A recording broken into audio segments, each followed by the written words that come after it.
क्या भैया चिल्ला लो, तुम्हें क्यों को कह लो, हम सामने।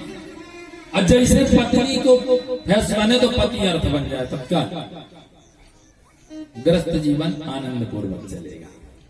जैसे संगीत होता ना, हमारे भैया लोग अपने मन की बजाने में यदि लग जाएगा तो वो स्वर कंसुरा हो जाएगा, अपनी अपनी ठोकने में लगेगा। और वही मिलाकर यदि बजाना चालू कर दें तो वह स्वर मीठा हो जाएगा। वैसे गृहस्थ जीवन है, यदि एक दूसरे की बात मानकर चले तो वह सुर मीठा हो जाएगा और आनंद पूर्वक चलता रहेगा। संकेत करते हैं संत लोग, गुनगुनाते रहो, मुस्कुराते रहो, जीवन संगीत है, सर सजाते चलो। गुनगुनाते रहो, गुनगुनाते रहो, जीवन संगीत है, मुस्कुराते रहो, गुनगुनाते रहो, मुस्कुराते रहो, जीवन संगीत है, सर सजाते चलो। गुनगुनाते चलो, मुस्कुराते रहो, जीवन संगीत है, गुनगुनाते चलो। जिंदगी यही है, संगीत की तरह बजते रहो, संगीत की तरह एक लयबद्ध हो जाओ, संगीत की तरह एक मात्रा में हो जाओ। इससे गारंटी हम देते कि घर में लड़ाई झगड़ा समाप्त हो जाए, घर नहीं होगा। और यदि अपनी मनमानी करने में आ गए ना तो फिर वही धुतनी जैसी हाल तो वही है, आपस में लड़ाई झगड़ा होना प्रारंभ हो जाएगा। इसलिए गुनगुनाओ और उसको जीवन की तार में बांध दो, तभी जीवन आनंद पूर्वक व्यतीत हो जाएगा, अन्यथा सब कुछ बेकार हो जाएगा। वही गृहस्थ जीवन है जहाँ इन छह सुख हो, संतों का आगमन हो और संतों का सत्संग प्राप्त हो और सुंदर आनंद प्रकार से।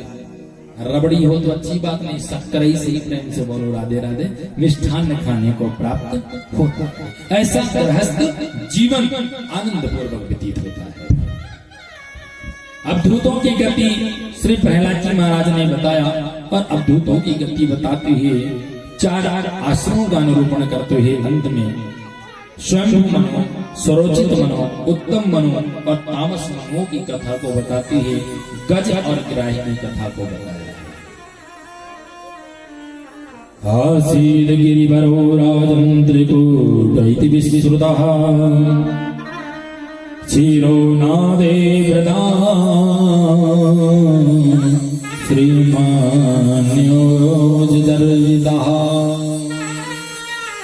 त्रिकूट नाम का पर्वत, सुंदर चारों ओर से हरियाले वृक्ष, पुष्प पौधों से प्रफुल्लित हुआ है वृक्ष, जहां रहता था एक गज, बड़ा मतवाला, अभिमान का कोई पारा और नहीं, इतना अभिमान कि क्या कहें। संसार में जो भी है हम हैं, हमारे अलावा कोई नहीं। जहां ये हो जाए कि हम और हमारे अलावा कोई नहीं, वही बात गड़बड़ हो जाती है।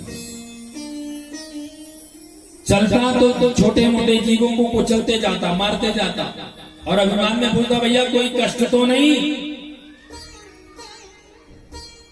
अब यदि कोई कह दे महाराज सबसे बड़ा कष्ट तो तुम्हीं से पड़ा है, तो आफत खड़ी हो जाएगी। हाँ हमारा सब कोई कुछ नहीं बोलता, हाँ हाँ हाँ सब सबको सर्वमंगल है, कोई गड़बड़ नहीं है, सब बढ़िया है, चलने दो महाराज जो चल रहा है। 10 पत्नियां हैं, 100 बच्चे हैं। मन में विचार आया चलो चले आज किसी सरोवर पर चलकर स्नान करके आते हैं, भगवान का नाम लेंगे और बढ़िया कीड़ा रत्ती कीड़ा करके लौट करके आ जाए। पत्नी और बच्चों को लेकर सरोवर में पहुंचते हैं और सरोवर में जाकर स्नान करना प्रारंभ कर देते हैं। उसी सरोवर पर एक ग्राह्य रहता था। जब तक इन्होंने स्नान किया तो ग्राह्य ने नहीं बोला कोई बात नहीं, स्नान करने के लिए सबका स्थान है, कर लो, हमें क्या करना।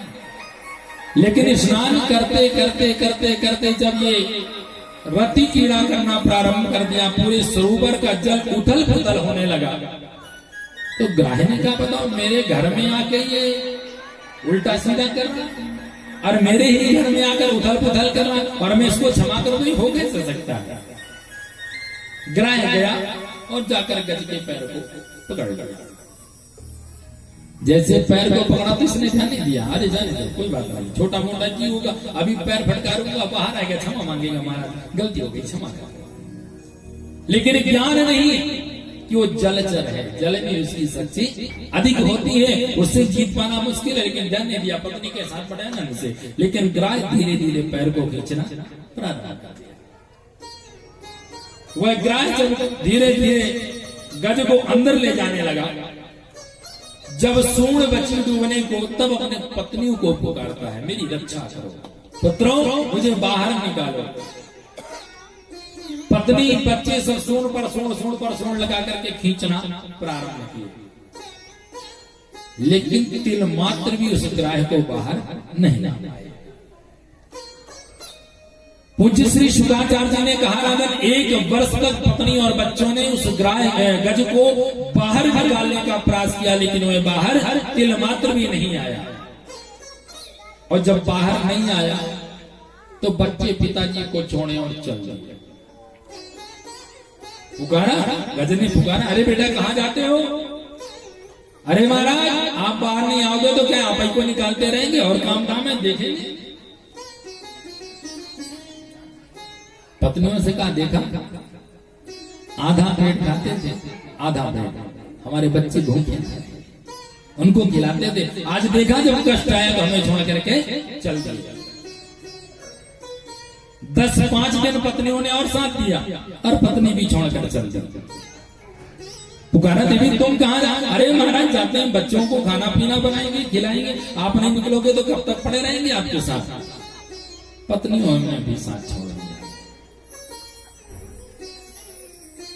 निसहाय अवस्था पर अकेले पड़ा। जब सहारा देने वाला कोई नहीं तब वह ईश्वर चित्त पर आया।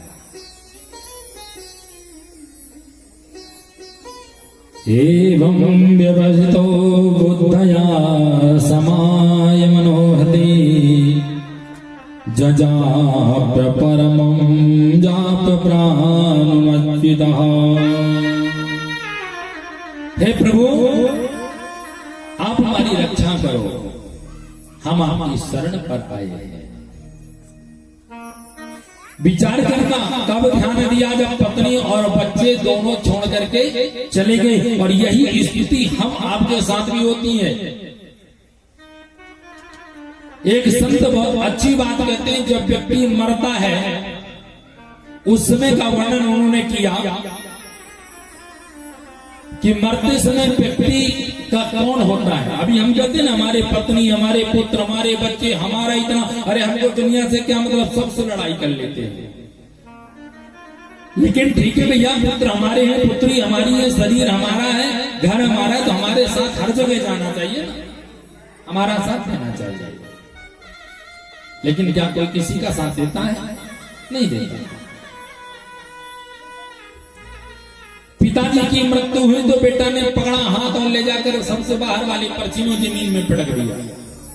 बिस्तर में मत लेटाना, बिस्तर में नहीं लेटाया जाता, पलंग में मत बैठाना, पलंग में नहीं लेटाया जाता। लेकिन होता क्या? बहुत सुंदर बात संत ने कही, धनानि भूमौ पशवश्च गोष्ठे अन्नारी गृहद्वारिजना श्मशाने। मृत्यु होते ही व्यक्ति बहुत धन कमाया, बहुत गाड़ी, बहुत घोड़े, बहुत घर, बहुत पशु जानवर सब पाल लिया, लेकिन कोई उसके साथ नहीं गया। और कहा मिला? अंतिम पे बाहर जमीन में आकर के 2 हाथ के जमीन में लिटा दिया गया, कुछ उसके साथ नहीं गया। धनानि भूमौ पशवश्च गोष्ठे, कुछ नहीं मिला, न घर, न दौलत, न जमीन, न जगह, न गाड़ी, न मोटर, न बैल, न कुछ भी नहीं, सब यही।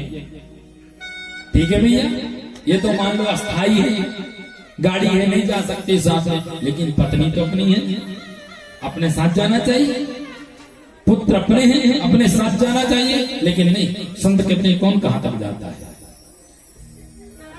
नारी गृह द्वारी, पत्नी कहां तक? घर के दरवाजे तक।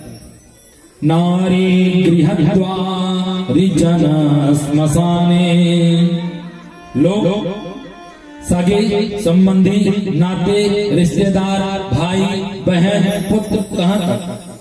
स्मशान घाट। ठीक है भैया, ये नहीं गए तो कोई बात नहीं, शरीर अपना है ना, अपने साथ जाना चाहिए। लेकिन संत कहते हैं देह चितायाम, अपना शरीर कहां तक गया? चिता तक। चिता के आगे भी साथ छोड़ दिया। अपना था जाना चाहिए, ऊपर तक पहुंचता, लेकिन नहीं गया। गया कौन? धर्मानुगो गच्छति जीवैका, उस जीव के साथ उसका अच्छा किया हुआ कर्म और उसका बुरा किया हुआ कर्म ही उसके साथ गया। न पुत्र गए, न पत्नी गई, न नाते, न रिश्तेदार, न सगे संबंधी, कोई नहीं गया। उसका कर्म उसके साथ गया है। आया है सो जाएगा राजा रंग फकीर, कोई सिंहासन चढ़ चला, कोई बंधा जबीर। जाना सबको है, जाएंगे सब, लेकिन अपने कर्म के अनुसार। यदि अच्छा कर्म किया है तो सुंदर विमान लेने के लिए आएगा, और यदि बुरा कर्म किया है तो सेवक यम के दूध 5 और सांकलों में कसकर पीटते हुए, भाले को चुभाते हुए लेकर जाएंगे। लेकिन जाना सबको है। इतना सारा जीवन अभिमान में व्यतीत हुआ, और आज जब सब छोड़ दिए, तब राजा परीक्षित जी कहते हैं गुरुदेव, इसको इतना ध्यान और इतना दिव्य ज्ञान कहां से आ गया। पूज्य श्री शुक्राचार्य जी कहते हैं पूर्व में बहुत बड़ा भगवान का भक्त था, आज उसको प्रभु की स्तुति पुनः लौट करके ध्यान आ गया और उसने प्रभु को पुकार दिया। ओम नमो भगवते तस्मै चिदात्मकं पुरुषस्यादि बीजाय परेशाय च धीमहि। हे प्रभु, हे पुरुष, हे नमो भगवते वासुदेवाय, मैं आपकी शरण पर आया हूं, जो इस सृष्टि को चलाने में समर्थ वाले हैं, जो सारी सृष्टि का पालन करता है और जो अंत में सारी सृष्टि को विश्राम कर देता है। जिनमें यह गुण हो वह परमात्मा आकर मेरी रक्षा करे। स्वर्ग मंडल पर बड़े बड़े देवी देवता सब खड़े हैं, लेकिन कोई आए नहीं। क्यों? अरे हमारा तो नाम नहीं लिया। अरे भैया संकट था, पक्की दाढ़ी वाला कह देता हम तो अभी जाके बचा देते। भोलेनाथ जी कहते थे इतना बड़ा संकट शिव नहीं कह सकता था, बम भोले कह देता पहुंच जाता। इंद्र आदि अनेक अनेक प्रकार से वार्तालाप, लेकिन जिसमें वह गुण होंगे, जिस गुण को उसने पुकारा है, वही परमात्मा तो उसके पास आएगा। और जिस समय उसके पुकारने की ध्वनि द्वारिका पर जाती है, ठाकुर जी विचलित हो जाते हैं। और जिस समय द्वारिका दास ने सुना है उसकी करुण पुकार को, किस प्रकार से वह आज करुण पुकार किया है, आए हम आप श्रवण करते हैं। हे गोविंद, हे गोपाल, हे गोविंद, हे गोपाल, अब तो जीवन हारे। हे गोविंद, हे गोपाल, अब तो जीवन हारे। हे गोविंद, हे गोपाल, अब तो जीवन हारे। हे गोविंद, हे गोपाल, अब तो जीवन हारे।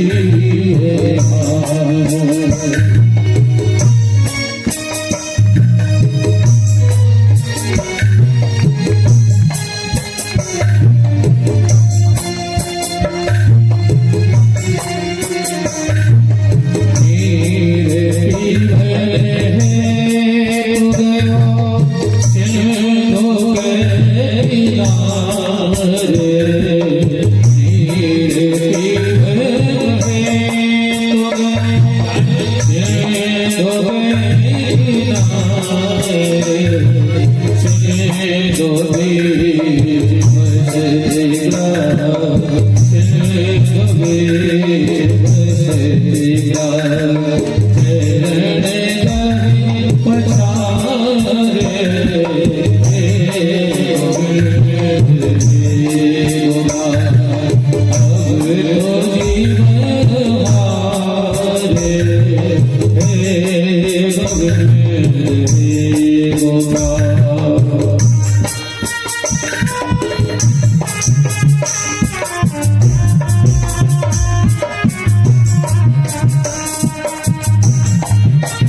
केवल प्रभु ही सहारा है, उसी को ही पुकार सकते हैं।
कोई किसी का साथ नहीं देता, जब दुख आता है तो कोई किसी का साथ नहीं देता, और जब मौत आती है तो कोई किसी के साथ नहीं जाता। क्योंकि कहा जाता है जब मौत की गोद में सोना होगा, जब मौत की गोद में सोना होगा, कोई तकिया न कोई बिछाना होगा।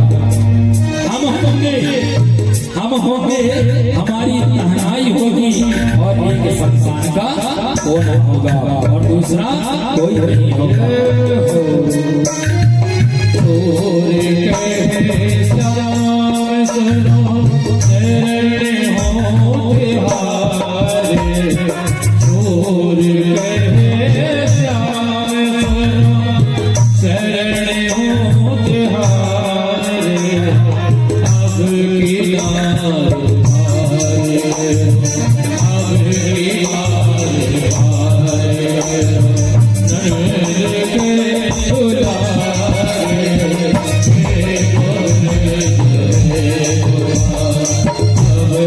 जीवन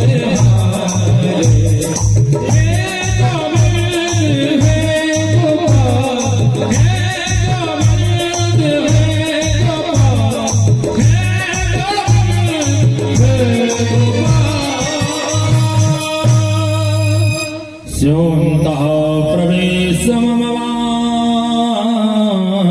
कीर्तयातो दृष्ट्वा रुमतिं हरि उपगातचक्रम् ओच्चेत्पसाम्बुजकरं गिरिमाह कृष्णन् नारायणाखिलकरो भगवन् नमस्ते। जिस समय द्वारिका पर उनकी करुण पुकार की ध्वनि जाती है, भगवान ने गरुड़ को बुला लिया। अरे गरुड़, शीघ्र शीघ्र मेरे भक्त के ऊपर कष्ट चलना उसको लेने के लिए। गरुड़ जी आ जाते हैं और जैसे गरुड़ जी आए तो मन में विचार कर लिया, अरे मैं त्रिलोकी नाथ को लेकर चलता हूँ, उसको लेके चलना कोई हंसी खेलेंगे। भगवान ने कहा लो, एक सबसे बड़ा कष्ट यहाँ उत्पन्न हो गया। क्या हुआ? एक तो है उसको ग्राह रूपी ने पकड़ लिया और एक को अभिमान रूपी ग्राह ने पकड़ लिया। अब पहले किसको उबारो, इसको उबारो या उसको उबारो? भगवान ने कहा सबसे पहले इसको उबारो, क्योंकि ये आए इसको कष्ट हुआ है। अरे तो मेरे पास आए तो इसको अभिमान हो गया तो फिर दूसरे का कैसे कल्याण कर पाऊंगा। जाकर के गरुड़ जी के पीठ पर अपनी उंगली को रख देते, कहते गरुड़ चल। गरुड़ जी कहते प्रभु मजाक करने का समय नहीं है, आपका कष्ट में जल्दी बैठो, जल्दी चलो। भगवान कहते उसको तो बाद में देख लेंगे, पहले तू तो मेरी उंगली को लेकर चल। गरुड़ जी उड़ना प्रारंभ हुए, पसीना पसीना हो गए, लेकिन तिल मात्र नहीं उड़ सके। प्रभु से क्षमा मांगा। प्रभु ने कहा गरुड़ क्या सोचता है, तू मुझे लेकर चलता नहीं, मैं तुमको लेकर के चलता हूँ। अपने ही पैरों में तुझे फंसा लेता हूँ और तुझे लेकर मैं चलता हूँ, तो मुझे लेकर के नहीं चलता। प्रभु बारंबार गरुड़ जी प्रभु से क्षमा मांगते हैं और प्रभु आशीर्वाद देते हैं, कहते हैं चलो। रुक्मणी जी ने देखा कि गरुड़ जी के साथ लीला करते हैं, आकर के रुक्मणी जी ने ठाकुर जी का हाथ पकड़ करके पूछने का प्रयास किया। जैसे हाथ पकड़ा वैसे ठाकुर जी वहां से पधार चले। इतने गति से आए तो भगवान ने हाथ और रुक्मणी जी से कहा, लेकिन ठीक कहां सुनाई दी जहां गज खड़ा हुआ था। हाथ पकड़ कमला कहे कहां चले ब्रजराज। हाथों कमला ने सुनी गजराज। इतनी गति से आए कि हाँ वहां कहा और थी आकर के प्रभु के पास। पूरे हाथी नहीं कह पाए और प्रभु गरुड़ के पास पहुंच गए। गज के बाद गरुड़ से पूछते पहले ये बता किसको उबारो, गज को उबारो या ग्राह को उबारो? गरुड़ जी कहते हैं जिसने पुकारा उसको उबारो। भगवान ने कहा नहीं, जिसने पुकारा उसको तो उबारूंगा, लेकिन जिसने मेरे भक्त के चरण को पकड़ा पहले उसको उबारूंगा, फिर किसको उबारूंगा। सुदर्शन चक्र को कहा जाओ और जाकर उस ग्राह के सर को धड़ से अलग कर दो। सुदर्शन चक्र जाकर उस ग्राह के धड़ को सर से अलग करता है और जैसे भगवान ने गज को स्पर्श किया वह भी दिव्य रूप लेकर के प्रकट हो गए। दोनों एक रूप आकर के खड़े हो गए। राजा परीक्षित जी सुखदेव जी से कहते हैं प्रभु ये दोनों हैं कौन जो दिव्य रूप लेकर के आ गए? एक ग्राह था और दूसरा गज बना हुआ था। श्री सुखदेव जी ने कहा राजन दोनों बहुत बड़े परमात्मा के भक्त हैं। एक तो हुहू नाम का गंधर्व है जिसको ग्राह पहनने की बड़ी इच्छा थी। जब कोई संत महात्मा कोई सरोवर में स्नान करने के लिए आता तो वो ग्राह पहनकर उसके पैर को पकड़कर डुबोकर मार डालता था। एक दिन देवल ऋषि जी आ गए और देवल ऋषि को मारने के लिए उसने पैर को पकड़ के डुबो दिया। जैसे डुबोया तो संत हैं, उन्होंने अपने श्वास को रोक लिया और जब वो उसने सोचा कि ये मर गए तो वास्तविक रूप में आकर हंसने लगे। तब देवल ऋषि ने देखकर कहा मैं श्राप देता हूँ, तुझे ग्राह करने की बड़ी इच्छा है ना तो जा तो ग्राही हो जा। बारंबार क्षमा याचना किया। तब देवल ऋषि ने कहा मेरा श्राप व्रत नहीं हो सकता, लेकिन आशीर्वाद देता हूँ द्वापर युग पर जब तुम भगवान के भक्त के चरणों को पकड़ोगे तभी तुम्हारा उद्धार हो जाएगा। और दूसरा हमारा बोले इंद्रदुम्न नाम का राजा बहुत प्रभु का भक्त था। एक बार इनके यहाँ अगस्त जी आ गया और अगस्त जी कभी अकेले नहीं चलते थे, जब चलते थे 10-50 शिष्य साथ में चलते थे। ये उस समय पूजा कर रहे थे और जैसे पूजा कर रहे थे उसी समय मन में आया ये बाबा आ गए हैं, बहुत लोगों का स्वागत करना पड़ेगा, आंख मूंद कर और बैठे रहो, अपने आप चले जाएंगे। लेकिन अगस्त जी कोई ऐसे वैसे संत नहीं, ध्यान लगाया, सारी बात को जान गए। अगस्त जी ने श्राप दे दिया, तुम्हें मेरे आने का भान था, पता था कि मैं यहाँ आया हूँ, तब भी तू मतवाले हाथी की तरह बैठे रहा। जा मैं तुझे श्राप देता हूँ कि तू गज हो जा। जब जाकर के बारंबार क्षमा मांगा, तब उन्होंने कहा तो परिपत्र पर ब्रह्म परमात्मा से कृष्णोद्धार पर आएंगे, तभी तुम्हारा वहाँ उद्धार होगा। राजन, यही दोनों हैं जिनका उद्धार प्रभु ने किया है।